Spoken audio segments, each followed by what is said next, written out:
اپنی بیوی سے محبت کرتا ہے، میں اپنے رب سے محبت کرتا ہوں۔ اس کی بیوی کو تکلیف پہنچی تو اس نے بدلہ لیا، میرے رب کو تکلیف پہنچی تو اس نے بدلہ لیا، میں نے کوئی شکایت نہیں۔ صرف ایک مقصد مجھے کھینچ کر لایا ہے اس گرمی میں، اور وہ مقصد کیا ہے؟ ہم دہلی میں بہترین کوٹھیوں کے اندر رہ کر جنت میں جانے والے ہیں۔ ہم یہی کہتے ہیں کہ ہم جنتی ہیں، نیک اعمال کرتے ہیں، اور تم طوائف ہو کر کوٹھوں پر بیٹھ کر جہنم میں جانے والی ہو اپنے گناہ کی وجہ سے۔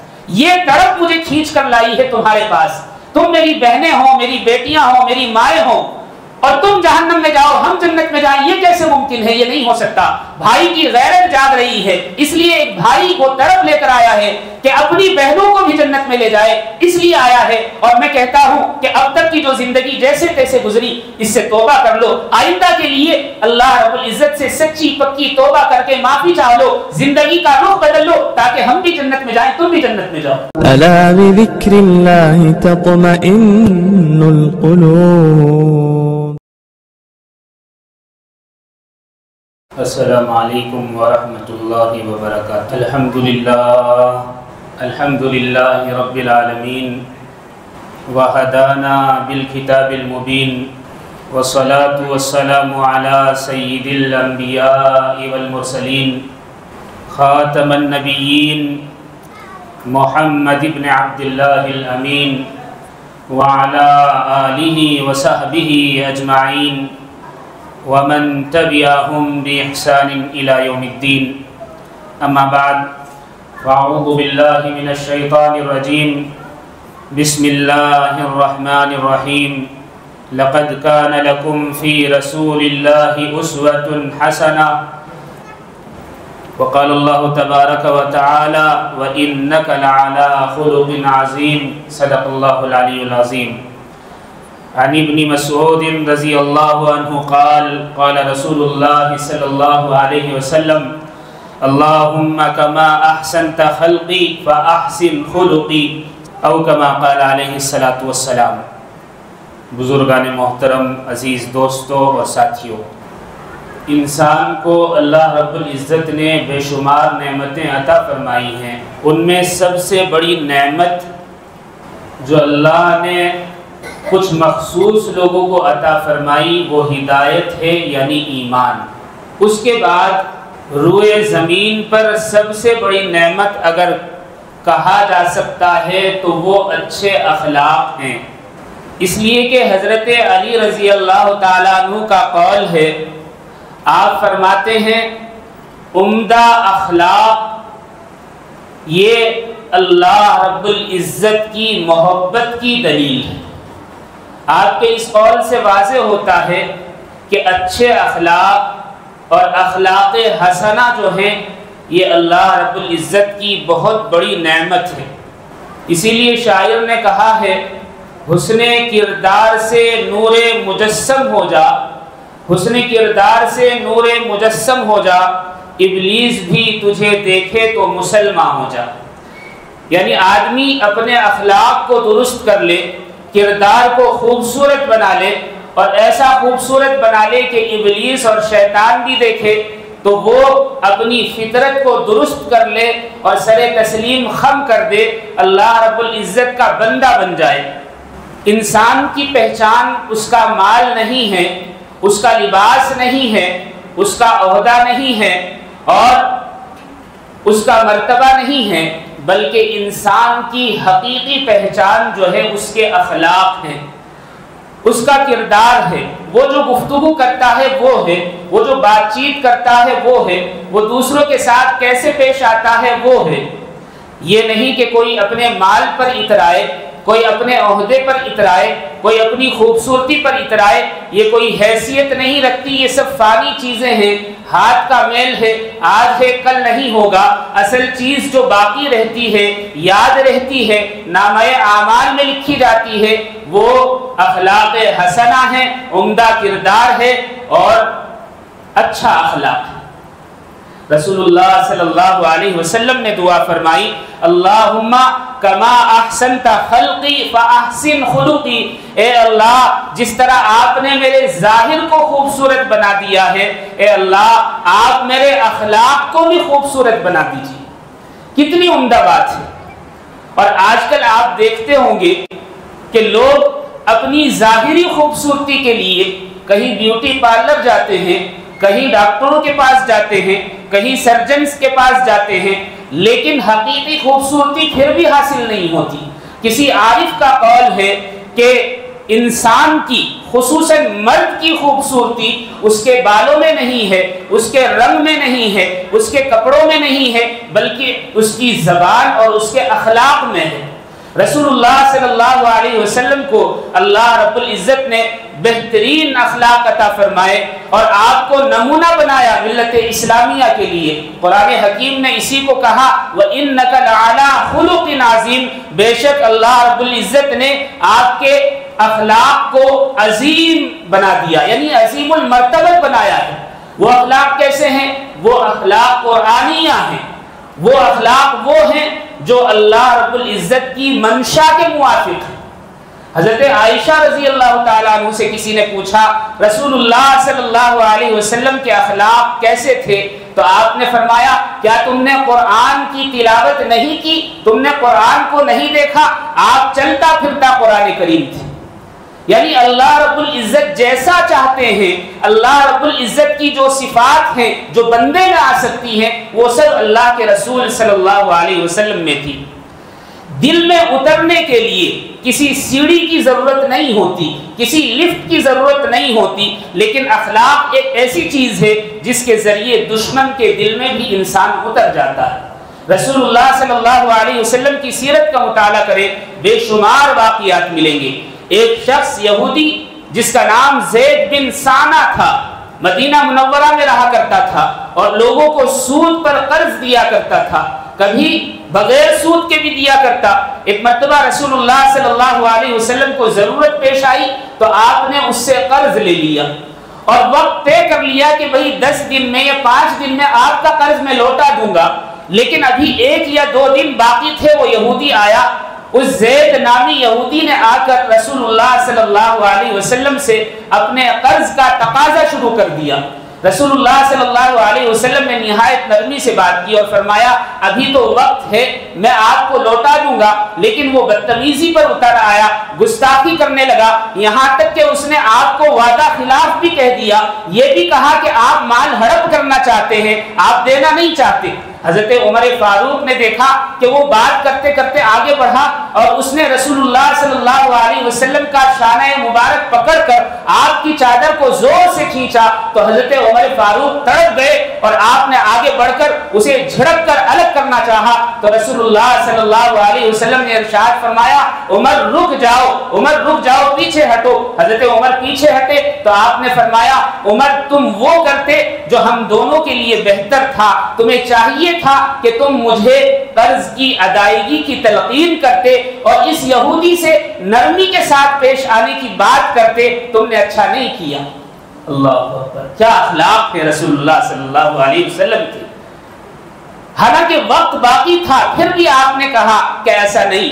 حضرت عمر سے پھر آپ نے فرمایا عمر اس کا قرضہ دے دو اور صرف قرض نہ دو بلکہ اس کے ساتھ احسان کا معاملہ کرو اور 20 سا جو اناج اس وقت آپ نے لیا تھا کہا کہ 20 سا زیادہ کر کے اس کو لوٹا دو۔ اللہ، زید بن سانہ یہودی کو حضرت عمر نے قرض دیا اور 20 سا جو یا گیہوں یا کچھ اور جو لیا گیا تھا وہ اور بڑھا کر دیا تو یہودی چلا گیا اور پھر واپس آیا اور کہا کہ میں ایمان لانا چاہتا ہوں اور پھر وہ مسلمان ہو گیا اور لوگوں کے درمیان بیٹھ کر کہتا کہ اللہ کے نبی کی تمام صفات میرے سامنے تھی، صرف 2 صفات نہیں تھی، اس واقعے میں مجھے وہ دونوں نظر آ گئی، ایک تو آپ کا حلم اور آپ کی کشادہ دستی۔ اللہ، اخلاق کے ذریعے اسلام پھیلا ہے۔ آج جو واویلا مچایا جاتا ہے، شور مچایا جاتا ہے کہ اسلام تلوار کے زور پر پھیلا ہے، تلوار کے زور پر نہیں، اخلاق سے اسلام پھیلا ہے، لیکن وہ اخلاق وہ کردار آج ختم ہو گیا جسے دیکھ کر لوگ اسلام قبول کیا کرتے تھے۔ رسول اللہ صلی اللہ علیہ وسلم کا ایک بڑا مشہور واقعہ ہے، آپ نے سنا ہوگا کہ رسول اللہ صلی اللہ علیہ وسلم ایک غزوے سے واپس تشریف لا رہے تھے، آپ دوپہر میں آرام کرنے کے لیے ایک درخت کے سائے میں لیٹ گئے، آپ نے اپنی تلوار کو ایک شاخ سے لٹکا دیا، ایک کافر چھپتا چھپاتا آیا اور اس نے رسول اللہ صلی اللہ علیہ وسلم کی تلوار کو اٹھایا اور دیکھا کہ آپ آرام کر رہے ہیں، نیند کی حالت میں ہیں، تو اس نے تلوار سونتی اور زور سے آواز دی اور کہا کہ اے محمد صلی اللہ علیہ وسلم، آپ بتائیے کہ آپ کو مجھ سے کون بچائے گا؟ رسول اللہ صلی اللہ علیہ وسلم گھبرائے نہیں، مسکراتے ہوئے آپ نے فرمایا اللہ۔ لفظ اللہ سن کر اس پر کپکپی طاری ہو گئی، اس کے ہاتھ سے تلوار چھوٹ گئی۔ رسول اللہ صلی اللہ علیہ وسلم نے تلوار اٹھائی اور فرمایا کہ اب تو بتا تجھے مجھ سے کون بچائے گا؟ اس نے کہا اے اللہ کے نبی آپ کے علاوہ کوئی نہیں۔ رسول اللہ صلی اللہ علیہ وسلم نے تلوار رکھ دی اور فرمایا جا، میں نے تجھے اللہ کے لیے معاف کر دیا۔ اللہ اللہ، یہ شخص چلا گیا، روایات میں آتا ہے واپس پلٹ کر آیا اور پھر کہا اے اللہ کے نبی آپ مجھے ایمان کی دولت سے مالا مال فرما دیجیے۔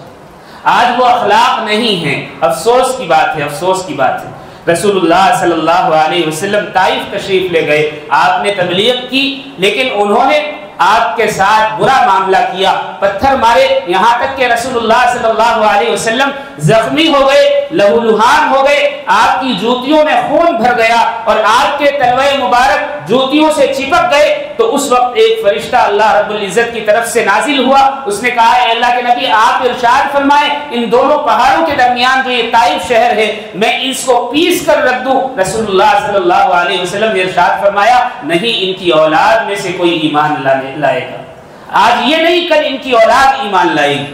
اللہ اللہ۔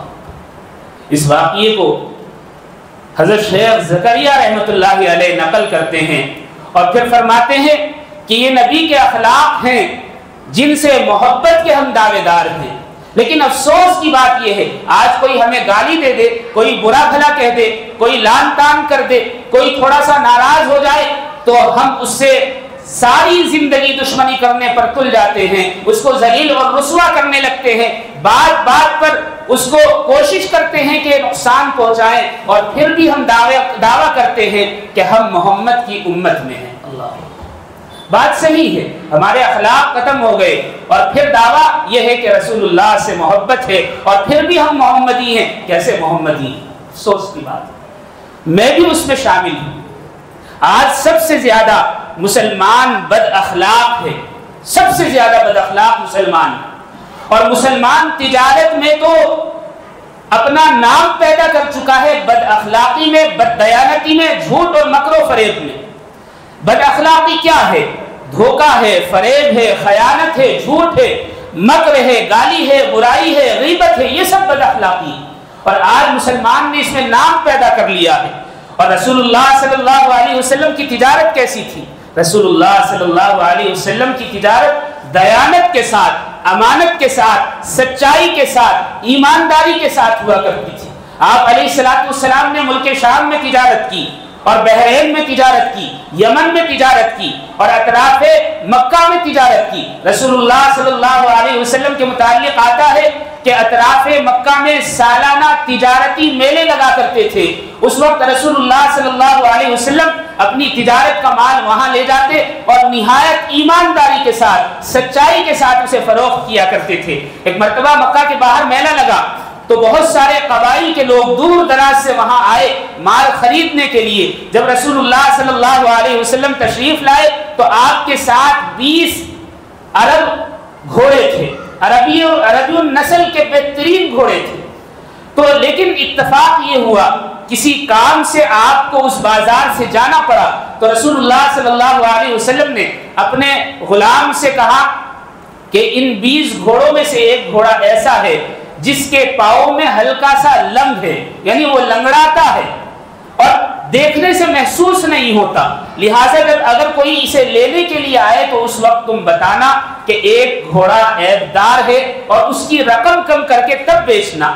رسول اللہ صلی اللہ علیہ وسلم وہاں سے تشریف لے گئے، غلام کو یاد نہیں رہا، 20 کے 20 گھوڑے ایک ہی آدمی نے خرید لیے۔ جب رسول اللہ صلی اللہ علیہ وسلم واپس تشریف لائے تو آپ نے معلوم کیا، کہا کہ 20 کے 20 دے دیے، لیکن غلام نے کہا کہ مجھے یاد نہیں رہا کہ اس کا عیب بتا دیتا۔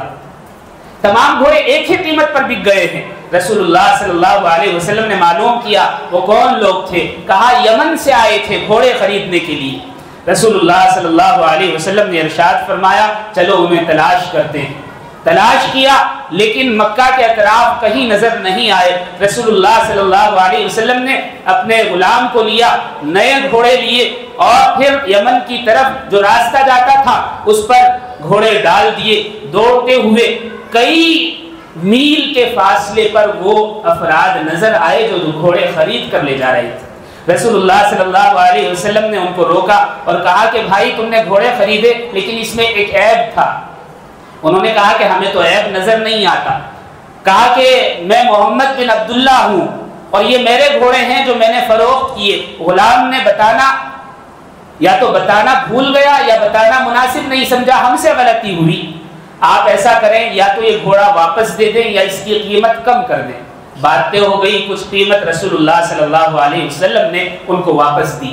تو انہوں نے کہا کہ پورے یمن میں ہم نے جس سے بھی کہا کہ ہمیں مکہ سے گھوڑے خریدنے ہیں تو انہوں نے کہا کہ جاؤ اور تلاش کرنا، محمد بن عبداللہ سے ہی مال لینا، کسی اور سے مال مت لینا۔ ہم آئے 3 دن تک مکہ کے اطراف خاک چھانتے رہے لیکن بڑی مشکل سے 3 دن کے بعد آپ کا مال آیا اور ہم لے کر چلے۔ اب آپ کہہ رہے ہیں کہ ایک گھوڑا اس میں ایسا ہے۔ اللہ رسول اللہ صلی اللہ علیہ وسلم کی تجارت ایسی تھی۔ مجاہد آزادی حضرت مولانا عبید اللہ سندھی رحمت اللہ علیہ نے کئی دہائیوں قبل صاف امت مسلمہ کو، ہندوستان میں بسنے والوں کو کہہ دیا تھا کہ مسلمانوں پر زوال کی وجہ عبادات میں کمی نہیں ہے۔ مسلمانوں پر جو پریشانیاں آ رہی ہیں، ان پر جو تکالیف آ رہی ہیں، اس کی وجہ عبادات میں کمی نہیں ہے بلکہ ان کا دھوکہ دینا، بد دیانتی کرنا، بد عہدی کرنا، جھوٹ بولنا، مکر و فریب دینا، اس وجہ سے ان پر زوال آ رہا ہے اور یہ ساری دنیا کی ٹھوکروں میں پڑے ہوئے ہیں۔ اللہ بات سچ ہے، بات سچ ہے۔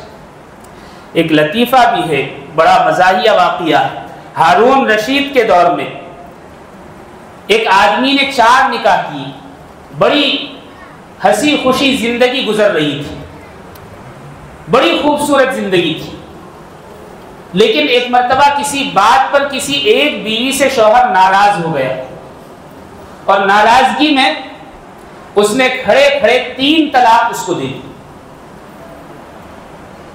جب 3 طلاق دے دی تو دوسری بیوی بھی اسے دیکھ رہی تھی۔ اس نے کہا کہ تو کیسا آدمی ہے کہ بھلا ایسے بھی کوئی طلاق دیتا ہے؟ تو نے یک لخت اسے باہر کر دیا، اپنی زندگی سے نکال دیا، ایسے بھی کوئی طلاق دیتا ہے؟ تو شوہر غصے میں تھا، اس نے فوراً اسے بھی طلاق دے دی، کہا کہ جا تجھے بھی طلاق۔ اب 2 بیویوں کو طلاق ہو گئی۔ اب تیسری بیوی کھڑی دیکھ رہی تھی، اس نے کہا کہ بڑا عجیب آدمی ہے، ان 2 عورتوں نے تیرے ساتھ احسان کا معاملہ کیا اور تو نے ان کا احسان اس طرح چکایا کہ اچانک اپنی زندگی سے باہر کر دیا، تو بہت بد اخلاق انسان۔ جب تیسری بیوی نے یہ بات کہی تو اس نے کہا کہ جا تجھے بھی طلاق، اسے بھی طلاق دے۔ اب 3 بیویوں کو لگاتار طلاق ہو گئی تو چوتھی بیوی جو ہے وہ بڑی پسندیدہ بیوی تھی، اس کی ناز رکھنے والی تھی۔ اس نے کہا کہ تیرے سے زیادہ بد اخلاق اور پتھر دل انسان میں نے نہیں دیکھا کہ تو نے 3 بیویوں کو ایک ساتھ طلاق دے دی۔ شوہر کو غصہ آ رہا تھا، اس نے چوتھی کو بھی طلاق دے دی کہ جا تجھے بھی طلاق۔ اب جب یہ بات ہوئی اور 4 بیویوں کو ایک ساتھ طلاق دے دی تو پڑوسن، پہلے کا دور سادہ زمانہ تھا، دیواریں چھوٹی ہوتی، ایک دوسرے کا صحن آنگن نظر آتا تھا، پڑوسن کوئی کام کر رہی تھی، وہ سارا منظر دیکھ رہی تھی، اس کا شوہر بھی بیٹھا تھا، وہ بھی منظر دیکھ رہا تھا۔ تو پڑوسن سے رہا نہیں گیا، اس نے کہا کہ میں نے زندگی میں ایسا بد اخلاق بد کردار آدمی نہیں دیکھا جس نے کھڑے کھڑے اپنی ساری بیویوں کو طلاق دے دی۔ اسے پہلے ہی غصہ آ رہا تھا، اس نے زور سے کہا اگر تیرا شوہر مجھے ولی بنا دے تو میں تجھے بھی طلاق دے دوں گا۔ اب شوہر جو ہے وہ سن رہا تھا پہلے سے، اس نے پتہ نہیں کس بات پر اپنی بیوی سے ناراض تھا، اس نے کہا کہ جا میں نے تجھے ولی بنایا، تجھے اختیار ہے، تو چاہے تو اسے طلاق دے دے۔ اس نے کہا میں نے تجھے بھی طلاق دی، پڑوسن کو بھی طلاق واقع ہو گئی۔ تو یہ بڑا مشہور واقعہ ہے، کتابوں میں لکھا ہے۔ یہ واقعہ ہے، لطیفہ بھی ہے، مزاحیہ بھی ہے، لیکن سچی بات یہ ہے کہ آج ہم ایسے ہی بد اخلاق، اور اتنی بد اخلاقی ہمارے اندر آ گئی ہے، اس کے باوجود شرم نہیں، حیا نہیں، منہ پر برا بھلا کہتے ہیں، منہ پر گالیاں دیتے ہیں، صرف مفاد پرستی ہے، میرا کام ہو جائے، کسی کا کوئی ہو نہ ہو، مطلب نہیں۔ اللہ ہم سب کی حفاظت فرمائے۔ اسی لیے شاعر نے کہا ہے، اپنے کردار پہ ڈال کے پردہ غالب، اپنے کردار پہ ڈال کے پردہ غالب، ہر شخص کہہ رہا ہے زمانہ خراب۔ آج یہی ہو رہا ہے، اپنے آپ کو تو ہم دیکھتے نہیں اور دوسروں کو کہتے ہیں کہ بھی زمانہ بڑا خراب آ گیا ہے، کیسا دور۔ اللہ ہم سب کی حفاظت فرمائے۔ حالانکہ بد اخلاقی پر بعض مرتبہ فوراً فیصلہ ہوتا ہے، فوراً فیصلہ ہوتا ہے۔ ایک بزرگ چلے جا رہے تھے، غریب آدمی تھے، اللہ والے تھے، بوڑھے تھے، بارش ہو کر رکی تھی، پاؤں پھسلا تو چوٹ آ گئی، کھڑے ہو گئے تو ایک دکاندار تھا، اس نے کہا کہ بڑے میاں آپ ہمارے ہاں آ جاؤ، یہاں بیٹھ جاؤ۔ وہ بیٹھے، ٹھنڈ کا زمانہ تھا، بارش ہو کر رکی تھی، تو اس نے گرم گرم دودھ پیش کیا۔ انہوں نے اللہ کا شکر ادا کیا اور وہ گرم دودھ پیا، بڑی جان پیدا ہو گئی۔ شکریہ ادا کر کے وہاں سے نکلے، اچانک پاؤں جو ہے کسی گڑھے میں پڑا جس میں پانی جمع ہوا تھا راستے میں، تو اس سے پانی اور کیچڑ اچھلا، تو ایک مرد اپنی بیوی کو لے کر جا رہا تھا، نہایت صاف ستھرے کپڑے پہنے ہوئے تھے، تو وہ مرد جب پاس سے گزرا تو ان بزرگ سے وہ جو کیچڑ اچھلا اس کی بیوی کے کپڑوں پر جا گرا۔ اب اتفاق ہے، ہو جاتا ہے کبھی ایسا، تو اس آدمی نے ناراضگی میں یہ نہیں دیکھا کہ یہ عمر رسید آدمی ہے، بوڑھا آدمی ہے، آگے بڑھا، گریبان پکڑا اور اس کے بہت زور سے ایک تماچا مارا۔ اس شخص نے کچھ نہیں کہا، یہ بوڑھا آدمی تھا، کمزور تھا، کیا کہتا، بس آسمان کی طرف دیکھا اور کہا، اے اللہ تو کیسا ہے، کوئی دودھ پلا رہا ہے، کوئی تماچا مار رہا ہے۔ ابھی یہ کہہ کر آگے ہی بڑھا تھا، 10-20 قدم آگے بڑھا تھا کہ جس آدمی نے تماچا مارا تھا اس کا پاؤں پھسلا، زمین پر گرا اور فوراً روح پرواز کر گئی۔ اللہ اللہ۔ لوگ دوڑتے ہوئے بزرگ کے پاس پہنچے اور کہا کہ تم نے بددعا کی ہے اس لیے اس آدمی کی جان چلی گئی۔ انہوں نے کہا کہ بات یہ نہیں ہے، بات یہ ہے وہ اپنی بیوی سے محبت کرتا ہے، میں اپنے رب سے محبت کرتا ہوں۔ اس کی بیوی کو تکلیف پہنچی تو اس نے بدلہ لیا، میرے رب کو تکلیف پہنچی تو اس نے بدلہ لیا، میں نے کوئی شکایت نہیں۔ اللہ، بعض مرتبہ بد اخلاقی کا فوراً اللہ رب العزت بدلہ لے لیتے ہیں۔ آخرت میں کیا ہے اللہ ہم سب کی حفاظت فرمائے، ہم نہیں جانتے۔ میرے بھائیوں، ہمارے اکابرین نے، علماء نے، مشائخ نے ہمیں بتایا کہ کس طریقے سے دوسروں کے ساتھ اچھائی کا معاملہ کرنا چاہیے۔ آج اگر کوئی بدنام آدمی، چور اور ڈاکو انسان، گالی گلوچ دینے والا ہمارے پاس آ کر بیٹھ جائے تو ہم اٹھ کر چل دیتے ہیں کہ یہ تو برا انسان، نماز پڑھنی ہمارے لیے مشکل ہو جاتی ہے اس کے برابر میں۔ حالانکہ اسلام میں ایسا نہیں ہے، اسلام تو اخلاق کا درس دیتا ہے۔ رسول اللہ صلی اللہ علیہ وسلم کی ساری زندگی اخلاق سکھانے میں گزر گئی۔ رسول اللہ صلی اللہ علیہ وسلم کی سیرت کو جس نے سمجھ لیا، انہوں نے اس اخلاق کو باقاعدہ امت کو نمونہ بنا کر پیش کیا۔ بہت پرانی بات نہیں، 150 سال پرانی بات ہے۔ دہلی میں حضرت شاہ عبد العزیز محدث دہلوی گزرے ہیں۔ آپ نے ایک مرتبہ مئی جون کی تیز گرمی تھی، گھر سے کوئی آدمی باہر نکلنے کے لیے تیار نہیں تھا، ایسے میں سر پر رومال ڈالا دھوپ سے بچنے کے لیے اور باہر نکلے اور طوائفوں کے محلے میں آپ پہنچ گئے۔ کہاں حضرت کا علمی گھرانہ اور کہاں طوائفوں کا محلہ، اس طرف سے گزرنا نیک لوگوں کے لیے بہت برا سمجھا جاتا تھا۔ آپ ان کے محلے میں پہنچ گئے اور ایک جگہ کسی چبوترے پر سائے میں طوائفیں بیٹھی باتیں کر رہی تھی، تو یہ ان کے پاس گئے اور ان سے کہا کہ میں کچھ کہنا چاہتا ہوں۔ تو ان طوائفوں نے سمجھا کہ کوئی فقیر ہے، مانگنے والا ہے، سادہ لباس پہننے والے تھے، حالانکہ حضرت شاہ صاحب بڑے مالدار آدمی تھے۔ تو شاہ صاحب نے کہا کہ بھائی مجھے کچھ کہنا ہے۔ انہوں نے کہا کہ بڑے میاں آپ کہاں آ گئے، لو یہ کچھ پیسے لو اور اپنی ضرورت پوری کر لو۔ انہوں نے کہا مجھے آپ کے پیسوں کی ضرورت نہیں ہے، مجھے آپ سے بات کرنی ہے۔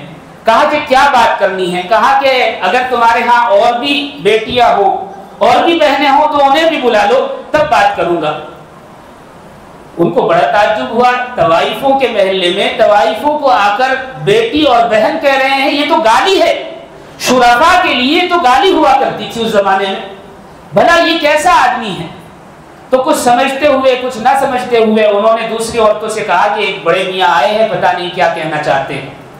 سب عورتیں جمع ہو گئی تو حضرت نے پہلے اللہ رب العزت کی حمد و ثنا بیان کی، پھر رسول اللہ صلی اللہ علیہ وسلم پر درود کا نذرانہ بھیجا، اور پھر کہا کہ دیکھو آپ میری بہنیں ہیں، میری بیٹیاں ہیں، میں جو کچھ کہنے والا ہوں وہ کسی لالچ میں نہیں ہے، صرف ایک مقصد مجھے کھینچ کر لایا ہے اس گرمی میں، اور وہ مقصد کیا ہے؟ ہم دہلی میں بہترین کوٹھیوں کے اندر رہ کر جنت میں جانے والے ہیں، ہم یہی کہتے ہیں کہ ہم جنتی ہیں، نیک اعمال کرتے ہیں، اور تم طوائف ہو کر کوٹھوں پر بیٹھ کر جہنم میں جانے والی ہو اپنے گناہ کی وجہ سے۔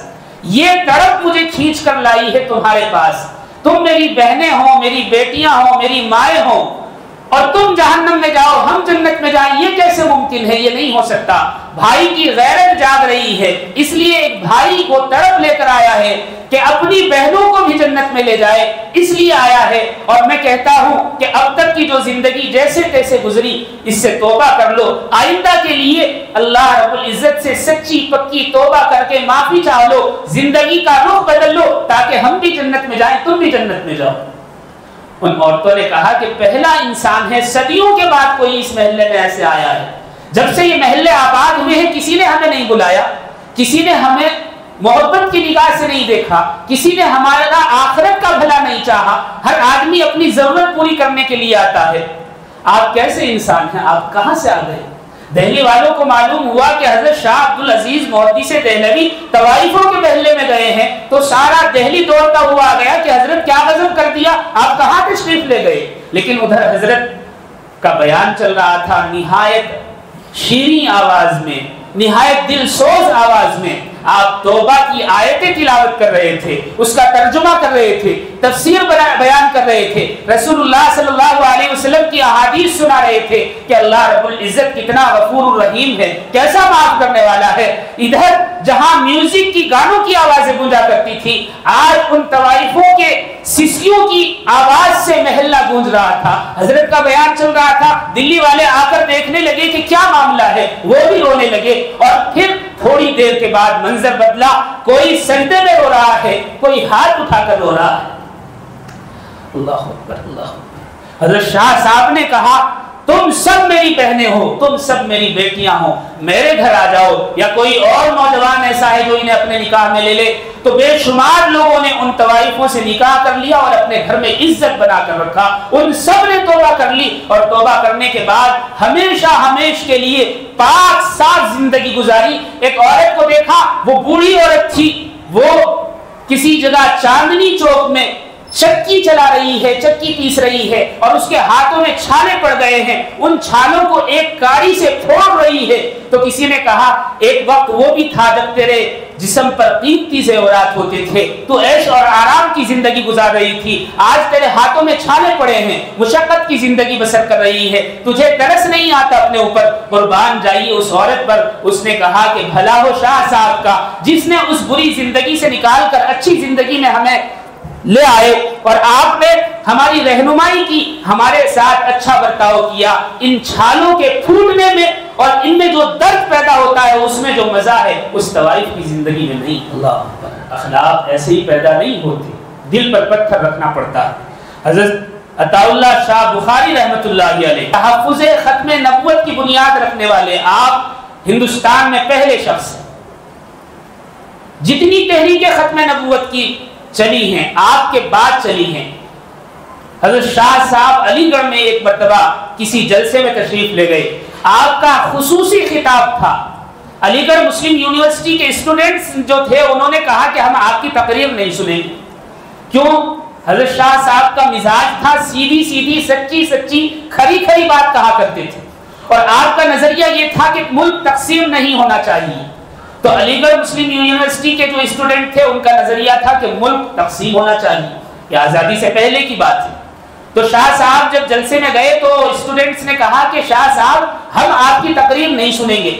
اور اتنا شور کیا, اتنی سیٹیاں بجائی, اتنی تالیاں پیٹی کہ آپ کو بولنا مشکل ہو گیا. شاہ صاحب نے نہایت صبر کے ساتھ, سکون کے ساتھ ان کی باتیں سنی اور کہا کہ اچھا بھائی تقریر چھوڑو, میں قرآن کریم کی چند آیتیں پڑھتا ہوں, وہ تو سن سکتے ہیں. تو اسٹوڈنٹس نے کہا کہ ہاں قرآن سننے میں کوئی حرج نہیں, آپ قرآن کی تلاوت کر سکتے ہیں. شاہ صاحب کی آواز بڑی غضب کی تھی. جب آپ تلاوت کیا کرتے غیر مسلم رک جایا کرتے اور کلمہ پڑھ لیا کرتے تھے. تو کہاں یہ مسلمان اسٹوڈنٹ؟ تو جب شاہ صاحب نے دل سوز آواز میں تلاوت شروع کی تو ایک سما بن گیا اور ایسا ماحول بنا کہ ایک پتا بھی ہلتا تو اس کی بھی آواز آتی. شاہ صاحب نے 2-4 رکوع تلاوت کرنے کے بعد خاموشی اختیار کی تو طلبہ نے کہا کہ حضرت اور پڑھیے. کہا کہ بھائی تلاوت تو بہت ہو چکی, اگر کہو تو اس کا ترجمہ سنا دوں. کہا کہ حضرت ضرور ضرور ترجمہ سنا دیجئے. حضرت شاہ صاحب نے پھر ترجمہ کیا, پھر کہا کہ اچھا اگر کہو تو اس کی تشریح بھی کر دوں. کہا کہ ضرور. تشریح بیان کی اور پھر تفسیر بیان کی. ساری رات گزر گئی. جب مؤذن نے فجر کی اذان دی تو حضرت نے خاموشی اختیار کی. لوگوں نے کہا کہ حضرت اور بیان کیجئے, بڑا مزہ آ رہا ہے, بڑی شاندار تقریر ہے. شاہ صاحب نے کہا کہ بھائی یہ تو قرآن تھا, اس کا ترجمہ تھا, اس کی تشریح تھی, اس کی تفسیر تھی, وقت ہو چکا, تقریر پھر کبھی صحیح, میں تو تقریر کرنے والا آدمی نہیں. اللہ اللہ, کیا اخلاق تھے, کیا اخلاق تھے. اللہ اکبر. یہ اخلاق پیدا ہوتے ہیں دین سے. دین اور ایمان کے بغیر اخلاق حسنہ پیدا نہیں ہوتے. ایک مثال بھی ہے کہ 3 عورتیں کسی گاؤں میں کنویں پر, بوڑی پر پانی بھر رہی تھی. تو ایک عورت کا بیٹا وہاں سے گزرا, اس نے ماں کو سلام کیا اور چلا گیا. اس عورت نے بڑے فخر سے کہا کہ دیکھو میرا بیٹا ڈاکٹر ہے اور میرا کتنا خیال کرتا ہے, بغیر سلام کیے نہیں گیا. تھوڑی دیر کے بعد دوسری عورت کا بیٹا وہاں سے گزرا تو اس نے بھی سلام کیا اور خیریت پوچھی اور وہاں سے چلا گیا. تو اس عورت نے بڑے فخر سے کہا کہ دیکھو میرا بیٹا لائر ہے اور یہ میری خیریت بھی پوچھ کر گیا ہے. تو تیسری عورت خاموش تھی. تھوڑی دیر کے بعد ایک نوجوان آیا, داڑھی والا, ابھی نوجوان تھا, کرتا پجامے میں تھا. اس نے مٹکا اٹھایا, اپنے کاندھے پر رکھا اور دوسری عورتوں کو سلام کیا اور کہا کہ چلو ماں گھر چلتے ہیں. تو انہوں نے کہا کہ تو نے بتایا نہیں یہ بچہ کون ہے. تو اس عورت نے بڑے فخر سے کہا کہ یہ بچہ حافظ قرآن ہے اور میرا بیٹا ہے. پہلے 2 بیٹے تمہارے تھے, انہوں نے دنیاوی تعلیم حاصل کی, یقیناً تمہارا خیال کرنے والے ہیں, لیکن اس بچے نے دینی تعلیم حاصل کی, اللہ کا کلام اپنے سینے میں اتارا, تو یہ صرف سلام اور خیریت پوچھ کر نہیں جا رہا ہے بلکہ میرا بوجھ اٹھا کر جا رہا ہے. اللہ, یہ دینی تعلیم سے اخلاق پیدا ہوتے ہیں. لیکن افسوس اس بات کا ہے کہ آج وہ کردار ختم ہوتے جا رہے ہیں, وہ اخلاق ختم ہوتے جا رہے ہیں جو مسلمانوں کا ایک شیوا تھا, مسلمانوں کی ایک پہچان تھی. رسول اللہ صلی اللہ علیہ وسلم کی تعلیم یہ نہیں ہے جو آج ہمارے یہاں ہے. خواجہ معین الدین چشتی رحمۃ اللہ علیہ کو کون نہیں جانتا. ساری دنیا آج ان کی قبر پر درود پڑھنے کے لیے, سلام پڑھنے کے لیے, ایصال ثواب کے لیے پہنچتی.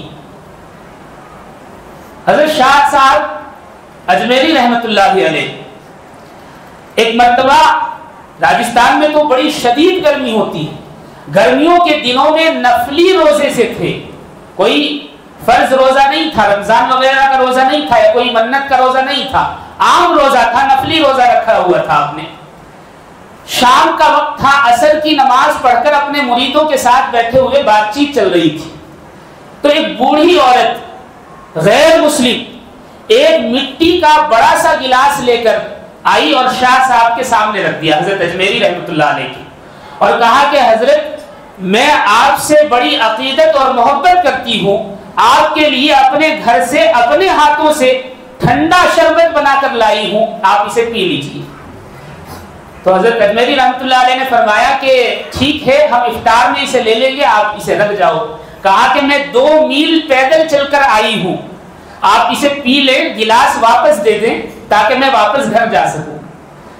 تو حضرت نے فرمایا کہ بھائی ٹھیک ہے, ابھی روزے کا وقت ہے, آپ تھوڑی دیر رک جائیں, جب افطار ہوگا ہم پی لیں گے، پھر آپ چلے جانا، یا برتن میں پلٹ کر دے دیتے ہیں۔ کہا کہ مجھے اعتبار نہیں آپ پئیں گے یا نہیں، میں چاہتی ہوں اپنی آنکھوں سے دیکھوں کہ آپ پی رہے ہیں یا نہیں پی رہے۔ تو حضرت نے کہا کہ اچھا ٹھیک ہے، بسم اللہ پڑھا۔ تھوڑی دیر افطار ہونے میں باقی ہے اور روزہ جو ہے اپنا توڑ لیا، وہ شربت پی لیا اور وہ گلاس اس کو دے دیا۔ وہ عورت آہستہ آہستہ چلی گئی۔ اس نے چلتے ہوئے کہا اچھا کیا آپ نے پی لیا، اگر نہ پیتے تو مجھے دیر ہو جاتی اور اندھیرے میں مجھے دکھائی نہ دیتا اور میں اپنے گھر نہ پہنچ پاتی، اچھا ہوا آپ نے مجھے وقت پر بھیج دیا۔ خیر، لوگوں نے کہا کہ عجیب بات ہے حضرت، چند لمحوں پہلے آپ نے افطار کر کے روزہ توڑ دیا، اب آپ کو اس کی قضا کرنی پڑے گی۔ حضرت نے کہا قضا تو کر لیں گے، لیکن آپ نے وہ چیز نہیں دیکھی جو میں دیکھ رہا تھا۔ کہا کہ وہ کیا چیز ہے؟ کہا کہ آج تک اس بوڑھی عورت جو غیر مسلم ہے اس نے مسلمانوں کے اخلاق نہیں دیکھے، وہ محبت میں عقیدت میں آئی اور شربت لے کر آئی۔ اگر میں بد اخلاقی کا مظاہرہ کرتا تو ہر مسلمان اس کے لیے بد اخلاق ہو جاتا، اس لیے میں نے اپنا روزہ تو قربان کر دیا، اس کی قضا تو ہو جائے گی لیکن بد اخلاقی کی قضا نہیں ہوگی۔ ساری دنیا میں جتنے مسلمان ہیں اس کی نظر میں بد اخلاق ہو جاتا، اس لیے میں نے اپنا روزہ توڑ لیا۔ اگلے دن وہ عورت پورے خاندان کے ساتھ آئی اور اس نے کہا کہ مجھے پتا نہیں تھا روزے کی کیا اہمیت ہے، آپ نے میرے لیے، ایک بوڑھی عورت کے لیے، ایک چھوٹے سے شربت کے لیے اپنا روزہ قربان کر دیا، اتنی تکلیف برداشت کی۔ حضرت آپ پورے خاندان کو کلمہ پڑھوا دیجیے۔ اللہ اللہ، یہ اخلاق ہوتے ہیں اہل ایمان کے، مسلمانوں کے۔ رسول اللہ صلی اللہ علیہ وسلم کی حدیث ہے، ترمذی کی روایت ہے، رسول اللہ صلی اللہ علیہ وسلم نے ارشاد فرمایا حسن اخلاق اور طبیعت کا اعتدال نبوت کا 24واں حصہ ہے۔ اللہ اکبر، اللہ اکبر، 24واں حصہ۔ جیسے خواب نبوت کا 46واں حصہ ہے، جیسے وحی آنا بند ہو گئی مومن اور مسلمانوں کے لیے خواب ہے، اسی طرح حسن اخلاق اور طبیعت کا اعتدال جو ہے نبوت کا 24واں حصہ ہے۔ اس سے اس کی اہمیت کا اندازہ ہوتا ہے۔ رسول اللہ صلی اللہ علیہ وسلم کی ایک اور حدیث ہے، آپ نے ارشاد فرمایا جو تم سے تعلق توڑے تم اس سے تعلق جوڑو۔ اللہ اکبر۔ پھر فرمایا جو تمہیں محروم کرے تم اسے دو، نوازو، اور جو تم پر ظلم کرے تمہیں چاہیے کہ تم اسے معاف کر دو۔ اللہ اکبر، کتنے اچھے اخلاق ہیں، کتنے اچھے اخلاق ہیں۔ اسی لیے رسول اللہ صلی اللہ علیہ وسلم ہمیشہ دعا فرمایا کرتے تھے اللہم کما احسنت خلقی فاحسن خلقی، اے اللہ جیسے آپ نے میرے ظاہر کو خوبصورت بنا دیا ہے میرے اخلاق کو بھی خوبصورت بنا دیجئے۔ دعا فرمائے اللہ رب العزت مجھے بھی اور آپ کو بھی کہنے سننے سے زیادہ عمل کی توفیق عطا فرمائے۔ وآخر دعوانا ان الحمدللہ رب العالمین۔ کعبے پہ پڑی جب پہلی نظر کیا چیز ہے دنیا بھول گیا، کیا چیز ہے دنیا بھول گیا۔